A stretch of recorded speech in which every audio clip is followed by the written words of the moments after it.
Hello YouTube. Okay, this is the second part of my video about talking to strangers and especially native speakers of the target language that you are learning. So first of all, I will discuss how you bump into those people and also how you engage in conversation. So how you bump into, there are two ways. Randomly, if you are waiting the bus, or if you are waiting the subway, or you are in the queue of, I don't know, grocery supermarket, and you bump into someone from another country. And you are learning their language, so that's random. And the second one is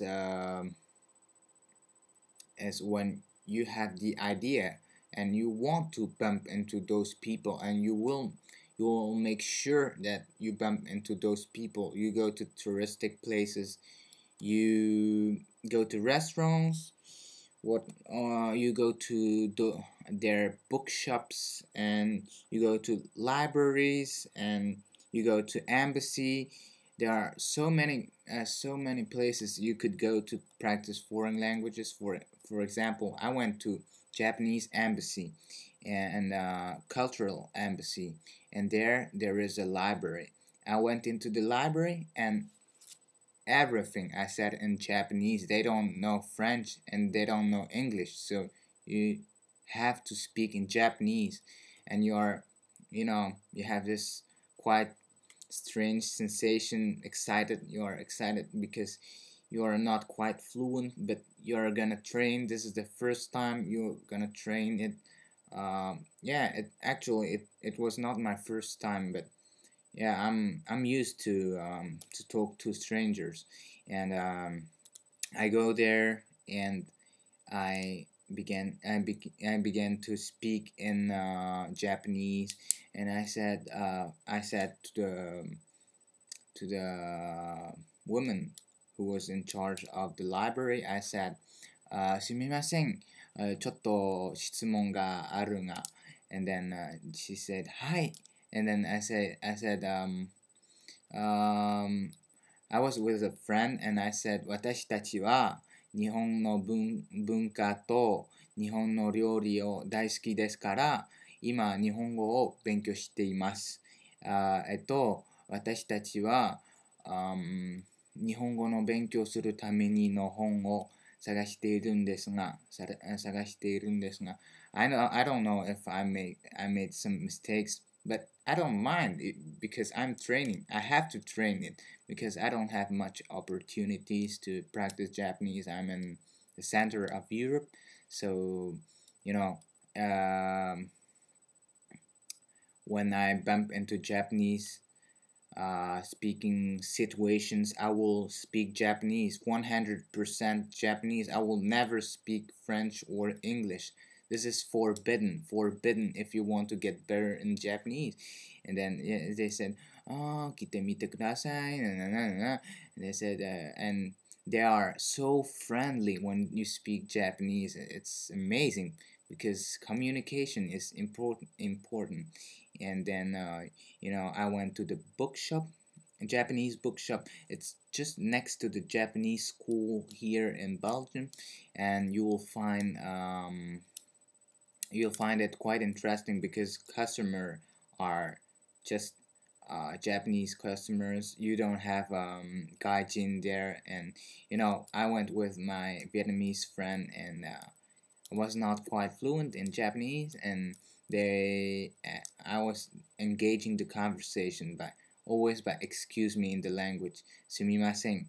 And then I asked the same thing. I said the same thing, and I was saying, 日本語の勉強するためには、ためにの本を探しているんですが. And then they will show you the books you need. And then they will present you some books you need to study Japanese, and then it's okay. I went also with my friend to a Japanese restaurant, It was, in fact, it was a restaurant, and I was going there with a friend of my friend who was taking Japanese classes, and you had the sensei and European people who were just learning Japanese, and it was quite fun because we were around the table, and everyone spoke Japanese, and yeah, and then yeah, I began to speak Japanese, and they asked me どのぐらい日本語を勉強しましたか? And I said 3ヶ月ぐらい. And then they said, wow, wow, すごいすごいすごい. And then yeah, you know, you're happy because you can eventually you can use all the vocabulary, all the stuffs you learn in the books. Books are that. Conversation is, it's just lively. So it's cool. And yeah, I began to speak in Japanese with Japanese native speakers. We were in the restaurant, so we spoke Japanese, and the waiter asked everything in Japanese because we were with sensei, and then yeah, they said お飲み物は 食べ物は, and then you know, it's quite cool because you have this feeling, just Japanese feeling, and you have to search for it if you learn a foreign language.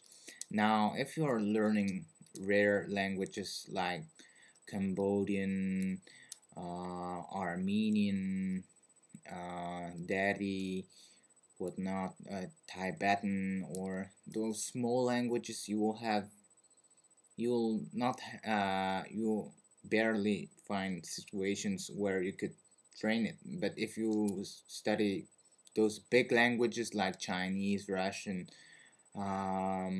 Japanese, English, Spanish, Portuguese, German, all those languages, you will certainly have some strange foreigners, or yeah, some native speakers in your area.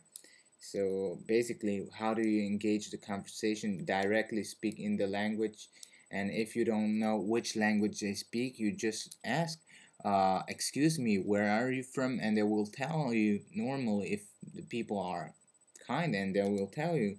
I just go ahead and practice. If I see Italian people are so friendly if you speak Italian, so give it a shot. Give it a shot and you'll see. It's good. Yeah. Yeah, you have to dare it. You have to dare it, and you'll see the first time it's a little bit strange to talk to strangers, but the second, third, fourth time you'll see that it's natural. Yeah, you go there, and I was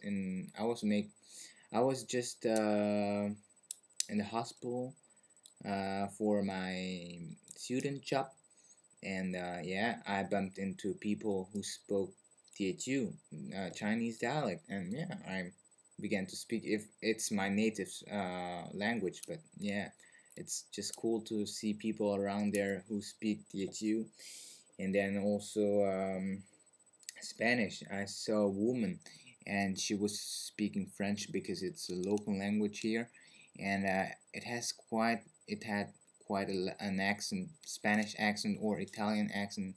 And I asked the woman, if are you Mexican? I asked, ¿Eres mexicana? No, you have to be polite the first time, and you say, ¿Usted es mexicana? And then they will say no. They will say no, yo soy peruana, and you'll know they are from I don't know in English how you say it. Peru. I don't know how you say it. Please help me if you are English native speaker. And then basically you have to create a situation where you have to speak the language that you are learning, and find some buddies, some friends, and yeah, just practice the language. This is very important. Also practice on YouTube, like I'm doing right now, or yeah, go to embassies, restaurant, bookshops, libraries, everything you can find around you. Okay, I hope it helped you, it helps you, and goodbye.